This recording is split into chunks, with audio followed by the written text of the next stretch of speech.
Emma Rodriguez stared at her reflection in the bathroom mirror, seriously contemplating whether climbing out the window was a viable escape option. At 29 years old, with a successful architecture career and her own downtown apartment, she should not be hiding in a restaurant bathroom trying to avoid a blind date. Yet here she was, gripping the marble sink like it was the only thing keeping her grounded. Her phone buzzed with another text from her mother. "If you leave without meeting him, I will personally show up at your office tomorrow with baby photos and that embarrassing video from your Quincy era," Emma groaned. Her mother, Rosa Rodriguez, did not make empty threats. The woman had single-handedly orchestrated this entire evening, claiming that Emma was too focused on blueprints and building codes to find love on her own. The irony was not lost on Emma that the woman who had raised her to be independent and career-driven was now desperately trying to marry her off. Taking a deep breath, Emma smoothed down her emerald green dress and pushed open the bathroom door. The restaurant was exactly the kind of place her mother would choose. Soft lighting and classical music, with prices that made Emma wince. She spotted her table near the window and felt her stomach drop. He was already there. The man sitting at her table had dark hair that fell just slightly over his forehead, sharp features that looked like they had been carved with precision, and he wore a perfectly tailored navy suit that screamed expensive. He was looking at his phone with a slight frown, his jaw tight with what appeared to be irritation. Great. He probably did not want to be here either. Emma approached the table with all the enthusiasm of someone walking to their own execution. "Hi, I am Emma." The man looked up, and for just a moment something flickered across his face. Surprise, maybe, or recognition of some kind. Then his expression settled into polite neutrality. "Daniel Park, please sit down." His voice was deep and measured, the kind of voice that probably commanded boardrooms and made assistants scramble. Emma sat, immediately reaching for the menu as a shield. If she was going to suffer through this evening, she might as well eat well. "The lamb here is supposed to be excellent," Daniel offered, his tone suggesting he was reading from a script titled How to Make Small Talk with Strangers. "I do not eat lamb," Emma replied, without looking up from the menu. "The preparation method they use here involves too much butter. It masks the actual flavor of the meat." "You have been here before?" "No, but I can read a menu. This dish has burgundy wine reduction, clarified butter, and rosemary. That is 3 strong flavors competing. It is like architectural design. Everything needs balance, or it falls apart." Daniel leaned back in his chair, and when Emma finally looked up, she found him watching her with what might have been amusement. "You are an architect?" "Senior architect at Morrison & Associates. And you are clearly in business based on that suit and the way you have checked your phone 4 times since I sat down." "Guilty," he admitted, setting his phone face down on the table. "I run an investment company. We acquire and develop commercial properties." "So you are the person who buys buildings and then tells architects like me how to redesign them based on profit margins instead of actual good design?" His eyes narrowed slightly. "And you are the person who creates beautiful but completely impractical spaces that go over budget and behind schedule." Emma felt heat rise to her cheeks. That is not fair. Good architecture requires time and resources. You cannot rush creativity. Good business requires efficiency and results. You cannot ignore reality in favor of artistic vision. They stared at each other across the table, and Emma realized with surprise that she was actually enjoying herself. When was the last time someone had challenged her like this? Most of the men her mother had tried to set her up with spent entire evenings nodding and agreeing with everything she said. "The risotto looks good," she said finally, returning to the menu. "It is probably under-seasoned. Italian restaurants in this city never use enough salt." "How would you know? Have you tried it?" "I do not need to try it to know. I have eaten at 50 restaurants like this. They all make the same mistakes." Emma set down her menu with more force than necessary. "You know what your problem is? You think you know everything without actually experiencing it? That is the worst kind of arrogance. And you know what your problem is?" Daniel leaned forward, his eyes locked on hers. "You are so busy defending your position that you cannot see when someone might actually have a valid point?" The waiter appeared at exactly the wrong moment, his smile frozen in place as he sensed the tension. "Are we ready to order?" "The risotto," Emma said firmly. "And I want extra salt on the side so I can prove him wrong," the lamb Daniel countered. prepared exactly as the chef recommends. After the waiter scurried away, Emma took a long sip of water, trying to calm the adrenaline rushing through her veins. This was ridiculous. She was arguing with a complete stranger about menu items. Her mother would be mortified, so Daniel said, his tone shifting slightly. "Your mother set this up too?" Emma blinked at the sudden change in subject. "How did you know?" "Because my mother has been on a campaign to see me settle down. She threatened to stop doing my laundry if I did not show up tonight." "Your mother still does your laundry?" "She insists. Says the dry cleaners do not fold shirts correctly." He had the grace to look slightly embarrassed. "I am 32 years old, and I still cannot convince her that I am capable of taking care of myself." Despite herself, Emma laughed. "My mother threatened to throw out my architectural reference books. The rare ones I collected in college. Mothers are terrifying," Daniel said, and this time his smile reached his eyes. They know exactly which threats will work. The food arrived, and Emma had to admit that the risotto was slightly underseasoned. She refused to let Daniel see her add salt, doing it as subtly as possible when she thought he was not looking. His lamb, annoyingly, looked perfectly cooked. "Want to try?" he offered, cutting a piece and holding it across the table on his fork. It was such an unexpectedly intimate gesture that Emma hesitated. Then she leaned forward and took the bite, very aware of how close her lips came to his fingers. The lamb was tender and flavorful, the butter actually complementing rather than overwhelming the meat. "It is good," she admitted reluctantly. "Want to try the risotto?" She offered her fork in return. Daniel took a bite, and she watched his expression carefully. "It is better than I expected," he said. "Still could use more salt. You are impossible, so I have been told." The rest of dinner passed in a blur of debates and laughter. They argued about architecture versus function, about whether art or commerce was more important, about movies and music and everything in between. Emma found herself leaning forward, engaged in a way she had not felt in years. Daniel was infuriating and brilliant and completely unlike anyone she had ever met. When the check came, they both reached for it at the same time, their hands colliding. "I can pay for my own meal," Emma insisted. "I know you can, but I would like to pay for it. It is very traditional of you." "Maybe I am traditional in some ways." His hand was still on top of hers, warm and solid. "Is that so terrible?" Emma looked at their hands, then up at his face. His expression had shifted into something she could not quite read, something that made her heart beat faster.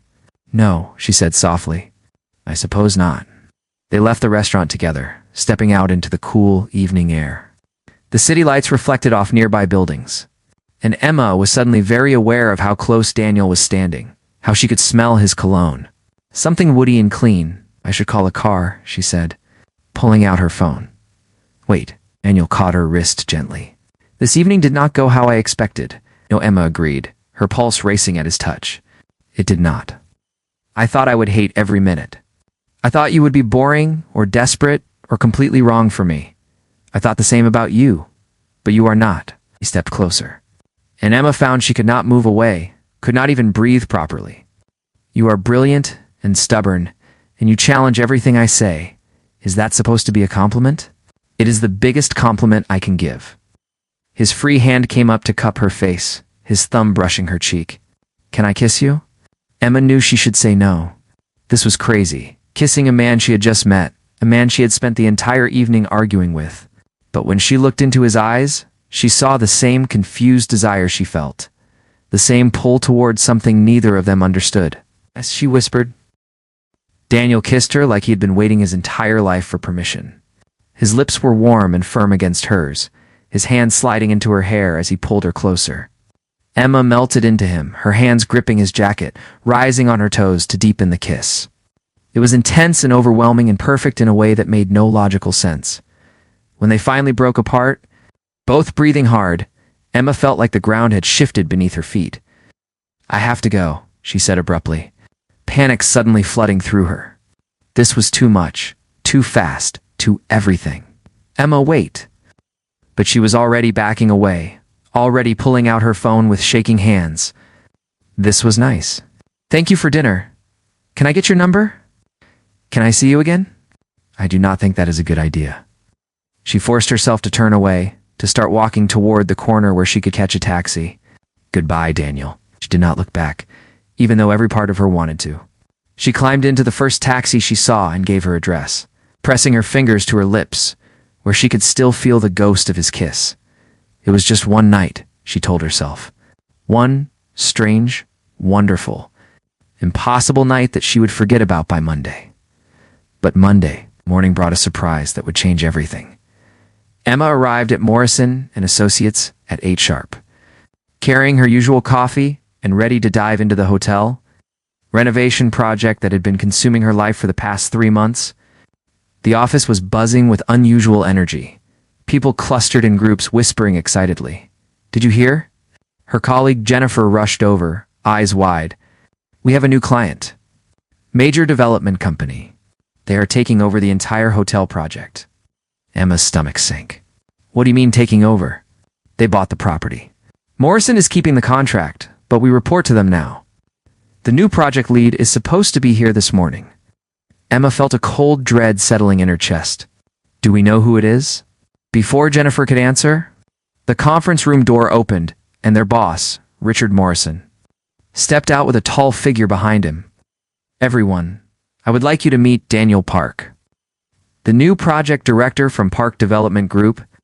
The world seemed to slow down as Daniel stepped into view, his eyes scanning the room until they landed on Emma. For one frozen moment, they stared at each other, and Emma saw her own shock mirrored in his face. "Daniel will be working closely with our senior team," Morrison continued, oblivious to the tension crackling through the air. "Emma Rodriguez, our lead architect, will be his primary contact." Daniel recovered first, his expression smoothing into professional neutrality as he walked forward and extended his hand. "Ms. Rodriguez, I look forward to working with you." Emma forced herself to take his hand, trying to ignore the jolt of electricity that ran through her at his touch. "Mr. Park, welcome to Morrison & Associates." Their eyes met, and in that moment, Emma knew that her life was about to become infinitely more complicated. The man she had kissed, the man she had told herself to forget, was now her boss. And from the look in his eyes, he had no intention of pretending Friday night had never happened. The following weeks were torture. Emma threw herself into work with an intensity that bordered on obsessive. She arrived before anyone else, stayed after everyone left, and spent every meeting with Daniel maintaining a carefully constructed wall of professionalism. She called him Mr. Park. She kept their conversations strictly about blueprints and budgets. She never ever let herself think about that kiss, except she thought about it constantly. Daniel, for his part, seemed determined to make her life as difficult as possible. He questioned every design choice, challenged every timeline, and somehow always found reasons why they needed to work late together. Alone. "The structural support here is insufficient," he said one evening, leaning over the drafting table where Emma had spread out the latest hotel floor plans. It was past 8, and the office was empty except for the two of them. "If we are adding the rooftop garden you proposed, we need to reinforce these beams." "I already calculated the load distribution," Emma replied without looking at him. She could smell his cologne, that same woody scent that haunted her dreams. "The beams are adequate. Show me the calculations." Emma pulled up the spreadsheet on her laptop, very aware of how Daniel moved to stand behind her chair, close enough that she could feel the warmth radiating from him. His hand came to rest on the back of her chair as he leaned forward to see the screen, effectively caging her in. "Here," she said, her voice coming out slightly breathless. "Load capacity versus distributed weight, including seasonal variation for the garden. It is all within acceptable parameters." Daniel was quiet for a moment, studying the numbers. Then he said softly, "You are right." "As usual? Then why do you always question me?" Emma spun her chair around to face him, a mistake because it brought them face to face, mere inches apart. "Because I like watching you defend your work," he admitted, his dark eyes intense on hers. "You get this fire in your eyes, this passion. It is captivating." Emma's breath caught. "Daniel, we cannot do this." "Do what?" He did not move away. "Have a conversation? You know what I mean? Friday night was a mistake." "Was it?" His hand came up, hovering near her face but not quite touching. "Because I have not been able to stop thinking about it. About you. You are my client. My boss on this project.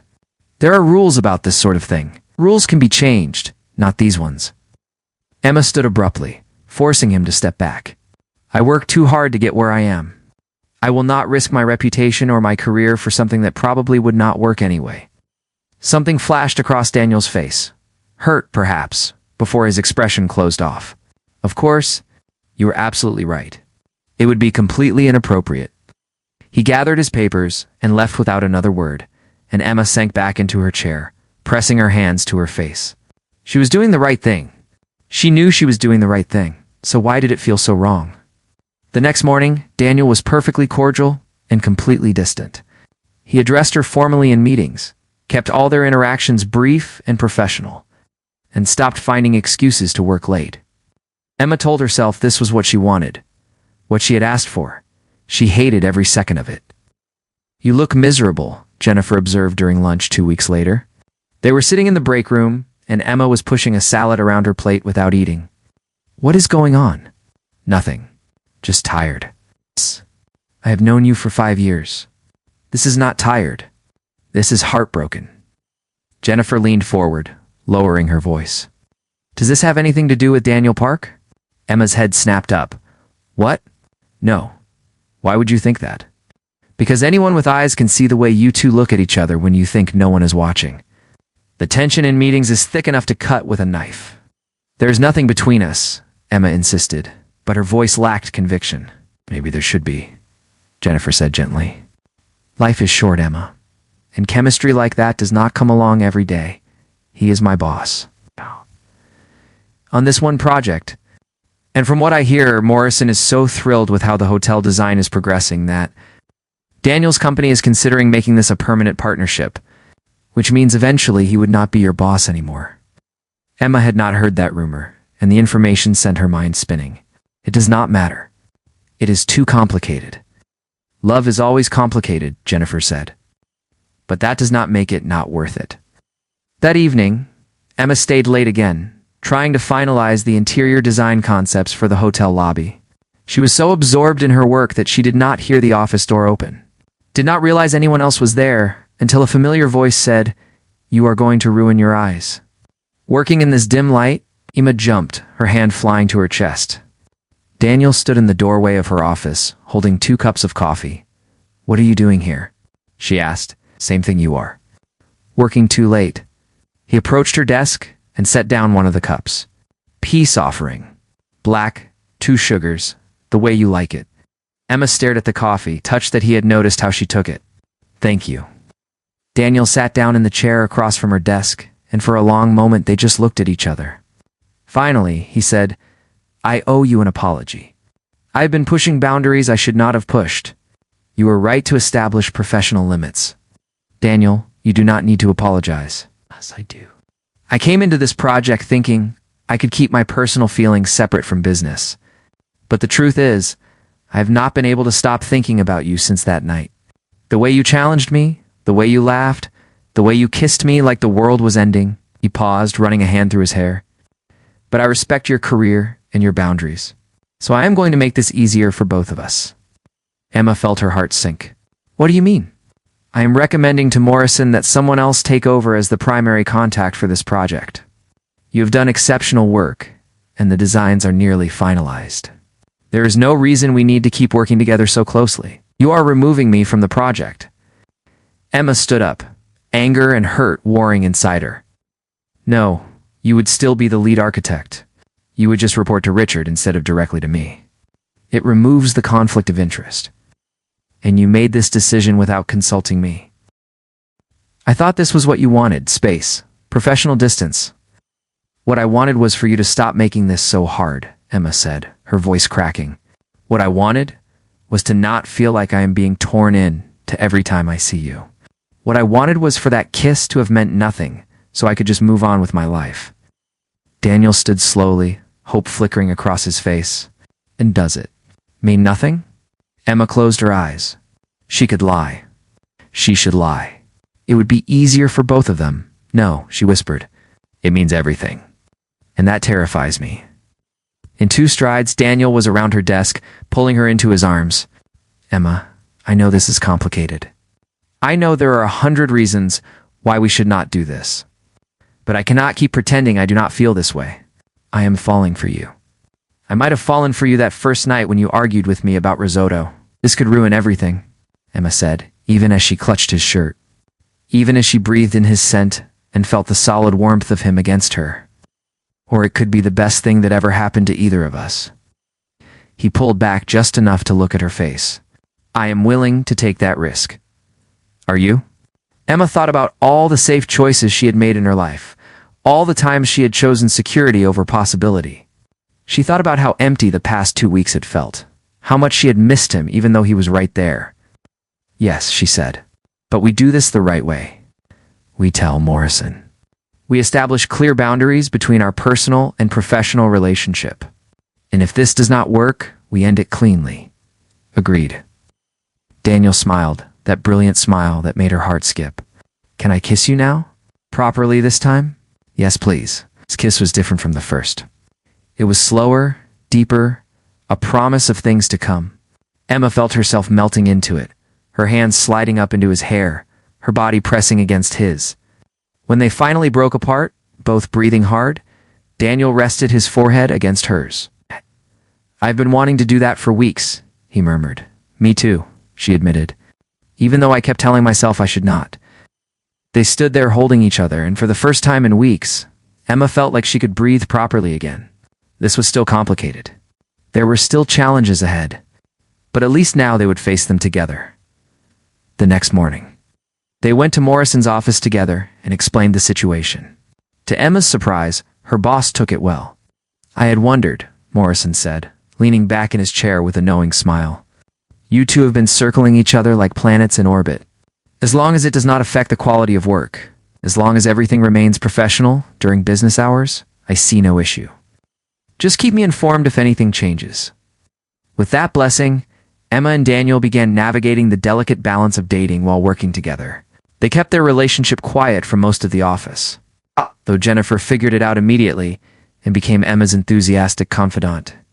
They maintained strict professionalism during meetings and work hours, but spent evenings and weekends exploring the city together. Learning each other's quirks and habits, Emma discovered that Daniel was passionate about old black and white films and could quote entire scenes from Casablanca.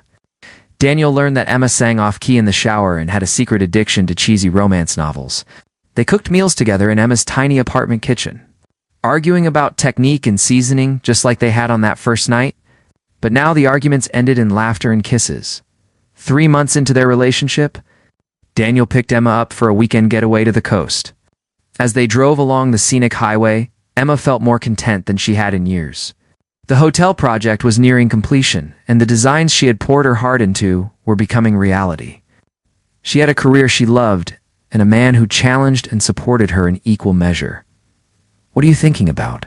Daniel asked, glancing over at her. How happy I am, Emma said simply. How unexpected all of this has been. Good unexpected or bad unexpected. The best kind of unexpected. She reached over and took his hand. I never believed in fate or destiny or any of that romantic nonsense. But meeting you that night at the restaurant, it feels like it was meant to happen. Daniel brought her hand to his lips and kissed her knuckles. I used to think the same way.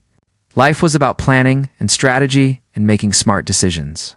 But you have taught me that sometimes the best things come from taking risks. They arrived at a charming coastal inn just as the sun was beginning to set. After checking in, they walked along the beach. The sand cool under their bare feet, the sound of waves providing a soothing rhythm. There is something I need to tell you, Daniel said suddenly. Stopping to face her, Emma felt her heart skip with worry. What is wrong? Nothing is wrong. At least I hope not. He took both her hands in his. My company has been offered a major opportunity, a partnership with an international development firm. It would mean expanding operations, taking on larger projects, building something really significant. Daniel, that is amazing, Emma said, though she felt a thread of worry beginning to wind through her. You should absolutely take it. The headquarters would be in Singapore, he continued, and they want me to lead the Asian Pacific division. It would mean relocating for at least 3 years, possibly longer. The world seemed to tilt. Emma pulled her hands free, wrapping her arms around herself. Singapore. That is halfway around the world. I know. And I told them I needed time to think about it because of you. Daniel stepped closer. Emma, I do not want to lose you. These past few months have been the happiest of my life. But this is also the opportunity I've been working toward my entire career. I am torn between what I have always wanted professionally and what I have discovered I want personally. Emma turned to look at the ocean, watching the waves crash against the shore.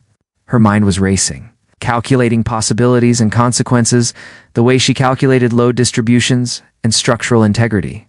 When do you have to decide? 2 weeks, that is not much time. I know, and I do not expect you to make any decisions right now. I just wanted you to know what I was facing. Came to stand beside her, not touching, but close enough that she could feel him there.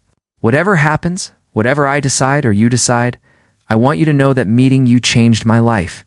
You made me believe in something more than spreadsheets and profit margins. Emma felt tears prick her eyes. You changed my life too. I thought I had everything figured out. I thought I knew exactly what I wanted. And then you came along and showed me there was more. They stood in silence for a while, watching the sun sink below the horizon, painting the sky in shades of orange and pink. Emma's mind kept circling back to one question. What if she went with him? The thought should have terrified her. She had built her life in this city, had connections and a reputation and a career trajectory. Moving to Singapore would mean starting over, leaving behind everything familiar. But as she stood there beside Daniel, she realized something that shocked her. She was actually considering it. I need time to, she said finally, to think about what this means, what I want. Can you give me that? Of course. Daniel took her hand again, squeezing gently. Take all the time you need. Just promise me one thing. What? That we will be honest with each other, whatever we decide. No martyrs, no noble sacrifices. We figured this out together. Emma turned to face him, reaching up to cup his cheek. Together, she agreed, then pulled him down for a kiss that tasted like salt air and promise, and the bittersweet knowledge that their future was suddenly uncertain. The 2 weeks passed in a blur of sleepless nights and anxious days. Emma threw herself into work, finalizing every detail of the hotel project as if perfect specifications could somehow provide clarity about her personal life. Jennifer became her sounding board, listening patiently as Emma listed the pros and cons of moving to Singapore for the 100th time. On one hand, my entire career is here, Emma said during one of their lunch sessions. I have spent years building relationships, establishing my reputation. Starting over in a new country, possibly a new firm, that is terrifying. And on the other hand, Jennifer prompted. On the other hand, Daniel is there. And this feeling I get when I am with him, like I am more myself than I have ever been. How do you weigh that against everything else? Maybe you cannot, Jennifer said gently. Maybe some decisions have to be made with your heart instead of your head. Emma had always been someone who made lists, who calculated risks and planned contingencies. But this decision defied all her usual methods. How could she quantify love? How could she measure the value of taking a chance on happiness against the security of the known? She called her mother, which turned out to be both helpful and frustrating in equal measure. You are overthinking this, Mia, Rosa said, after Emma had explained the situation. Do you love him? I think so. Maybe. I do not know if 3 months is long enough to really know. I knew I loved your father after 2 weeks. Sometimes you just know. But what if I am wrong? What if I give up everything and it does not work out?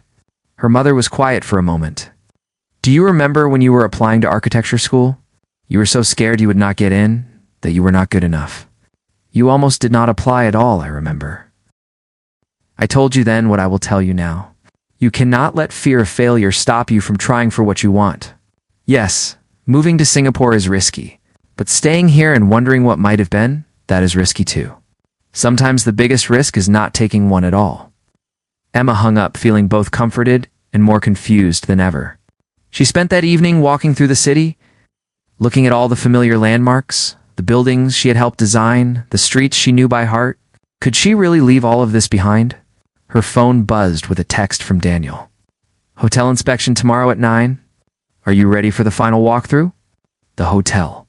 Their project. In all her worrying about Singapore, she had almost forgotten that tomorrow they would see the culmination of months of work. The building that had brought them together in the first place. Emma arrived at the construction site early. Watching the sunrise paint the glass and steel structure in shades of gold, the hotel was beautiful, even more stunning than she had imagined when she first sketched it. Every line, every angle, every detail was exactly as she had envisioned. "It is perfect," Daniel said, coming to stand beside her. "You should be proud." "You should be proud," Emma corrected. "This was a collaboration. You are being generous. This was your vision. I just helped refine it." He turned to look at her, and Emma saw the shadows under his eyes, evidence that he had not been sleeping well either. "Have you thought about what we discussed?" "I have thought about nothing else," Emma admitted. "I have made lists and spreadsheets. I have calculated risks and analyzed options. I have done everything except actually make a decision. And what have all those calculations told you? That I am scared.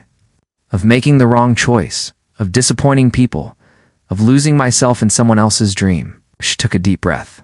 "But I'm also scared of playing it safe and missing out on something extraordinary." Morrison arrived then, along with the rest of the team, and they spent the next several hours walking through every floor of the hotel. Emma pointed out the architectural features she was most proud of, the way natural light flowed through the atrium, the sustainable materials integrated throughout, the innovative use of space that made each room feel larger than it actually was. As they toured the rooftop garden that had caused so much debate, Daniel caught her eye and smiled. This was where they had first really talked, where he had challenged her calculations and she had defended her vision. Looking at the finished space now, with its carefully distributed weight load and thriving plants, Emma felt a surge of pride. "Morrison wants to take everyone out to celebrate," Daniel said after the inspection concluded. "Will you come?" "Actually, I need to talk to you first." "Somewhere private?" They ended up back in Emma's office. The door closed, the space suddenly feeling very small with both of them in it. Emma's heart was pounding so hard she thought Daniel must be able to hear it. "I've been thinking about Singapore," she began, then stopped. This was harder than she had anticipated.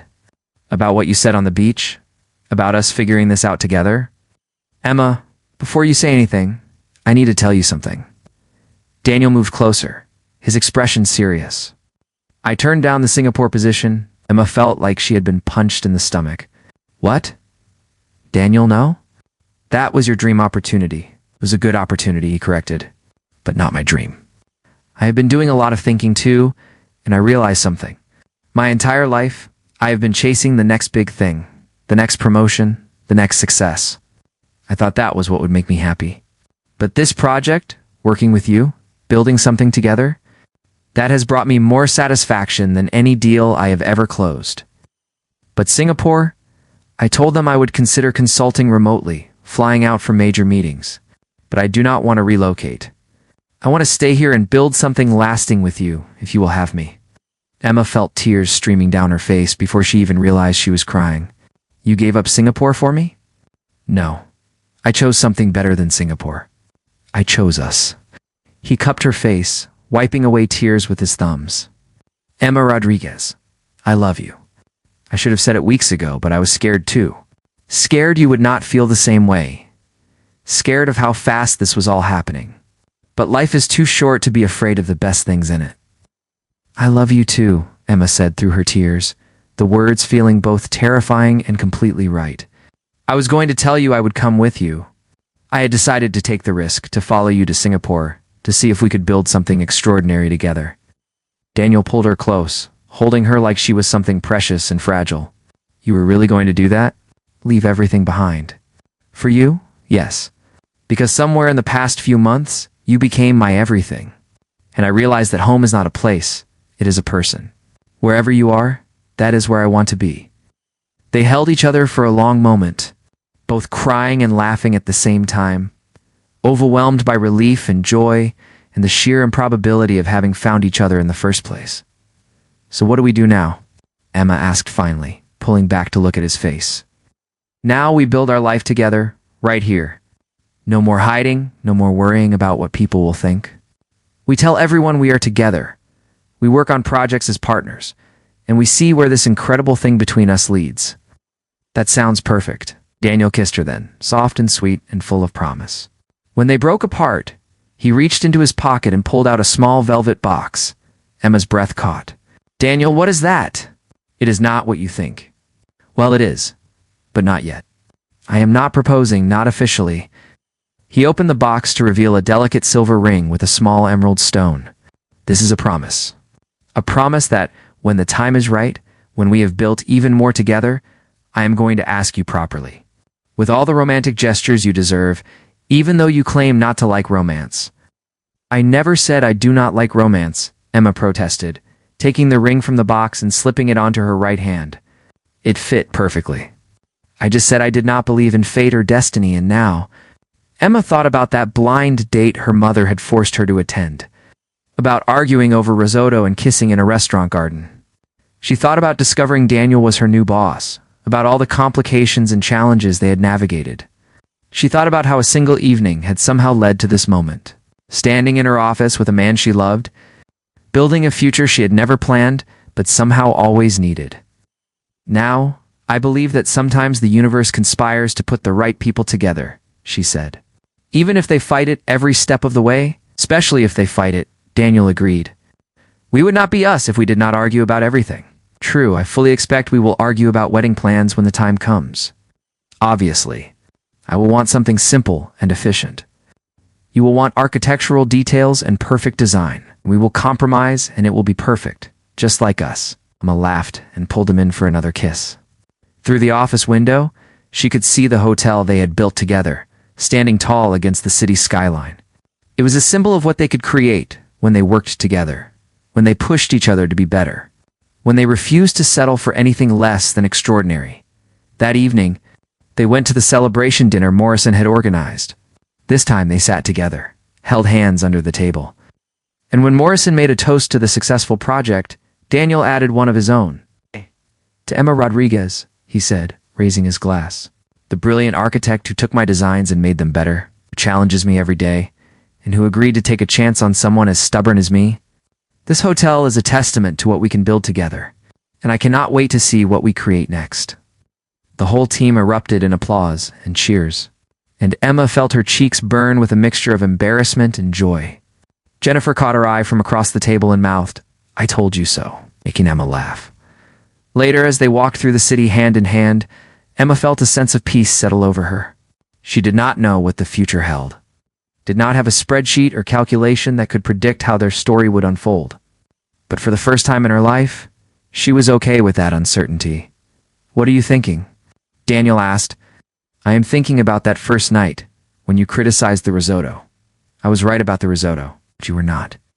But I am thinking about how annoyed I was, how I could not wait for the dinner to end.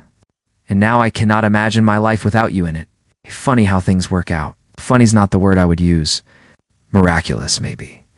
Or impossible, or inevitable," Daniel suggested. "Maybe we were always going to find each other somehow. Maybe your mother forcing you to that blind date was not random chance but the universe giving us a push in the right direction." Emma smiled up at him. "You are getting philosophical in your old age. Love does that to a person. Makes you believe in things you've never believed in before." They stopped at a small park, the same one where Emma had walked weeks ago trying to make her decision about Singapore. She sat on a bench, and Daniel sat beside her, his arm around her shoulders, pulling her close. "I have one more thing to tell you," Daniel said after a moment. "If this is another job offer halfway around the world, I might actually hit you." "No job offers. But Morrison and I have been discussing something. The hotel project was so successful that several other developers have approached us about collaboration. They want the Park and Morrison team specifically. That is wonderful news. We are thinking about making it official. A joint venture, equal partnership, which means you and I would be working together on every project as equals. No more client relationship complications." Emma pulled back to look at him. "Are you serious? Your own firm?" "Our own firm if you want it. Morrison would still be involved as a senior advisor, but it would primarily be us, building something from the ground up. What do you think?" What did she think? Emma looked at this man who had turned her world upside down, who had challenged every assumption she had about life and love and happiness. 6 months ago, she had been convinced she had everything figured out. Now her life looked completely different from what she had planned, and it was so much better than anything she could have imagined. "I think it is perfect," she said. "I think we are perfect. And I think our mothers are never going to let us forget that they were right about blind dates." Daniel laughed. that full, genuine laugh she had fallen in love with. My mother has already started planning our wedding, you know? She called me yesterday to ask about color schemes. We are not even officially engaged yet. Try telling her that. She and your mother have apparently been in contact, coordinating. Emma groaned. That is terrifying. That is mother's, Daniel said. But you know what? I do not even care. They can plan whatever they want. As long as at the end of it, I get to call you my wife. Mrs. Park, Emma tested the name. It has a nice ring to it. You do not have to change your name if you do not want to. I know how important your professional identity is. Maybe I will hyphenate. Rodriguez Park. Best of both worlds. Sounds like a plan, Daniel said. Just like us. Taking the best parts of both our lives and building something new together. They sat in comfortable silence, watching the city lights twinkle to life as darkness fell. Emma thought about everything that had led to this moment. Her mother's insistence on a blind date. The restaurant where they had argued and kissed. The shock of discovering Daniel was her new boss. All the complications and challenges they had navigated to get here. Do you know what the best part is? Emma said suddenly. What? I still want to argue with you about everything. You still drive me crazy with your opinions and your certainty and your stubborn refusal to admit when you are wrong. Right back at you, Daniel said, grinning. But now I also get to kiss you after every argument. And that makes it all worthwhile. Should we test that theory? He asked, pulling her closer. Absolutely. But first I want to argue about something. Of course you do. Your mother cannot possibly be planning our wedding when we are not even engaged yet. That is premature and presumptuous and completely inappropriate. You are absolutely right, Daniel agreed. It is all of those things. So we should tell her to stop. We should definitely tell her to stop. They looked at each other for a moment, then both started laughing. We are not going to tell her to stop, are we? Emma said. Not a chance. She would be devastated. And honestly, I kind of like the idea of her and your mother working together on it. At least we know it will be well organized, or impossible, and you love me anyway. I really do, Emma said softly. Against all logic and reason, I really, really do. Daniel kissed her then, under the stars and city lights, in a park in the middle of the city they both called home. It was not their first kiss, and it would be far from their last. But it felt like a beginning anyway. The start of a new chapter in a story that neither of them had planned but both were grateful to be living. Because sometimes, the best things in life are not the ones you carefully plan and calculate. Sometimes they're the ones that surprise you, challenge you, push you out of your comfort zone and into something extraordinary. Sometimes they start with a blind date you do not want to attend and a man who argues with you about risotto. And sometimes, if you are very lucky and very brave, they end with a love that transforms everything. Emma Rodriguez had never believed in fate or destiny or love at first sight. She had believed in hard work, careful planning, and logical decision-making. But Daniel Park had taught her that life does not always follow the blueprints, that sometimes you have to trust your heart over your head. Take risks without knowing the outcome, and build something beautiful from the unexpected. Their story was not perfect. They would still argue about work, disagree about decisions, and drive each other crazy on a regular basis. But it was real and passionate, and entirely their own. And as they sat together in that park, planning a future neither had anticipated, Emma realized something profound. She had spent her whole life designing buildings, creating structures that would stand the test of time. But the most important thing she had ever built was not made of steel and glass. It was made of trust and compromise. Of challenge and growth, of passionate arguments and tender moments. It was made of love, and it would last forever.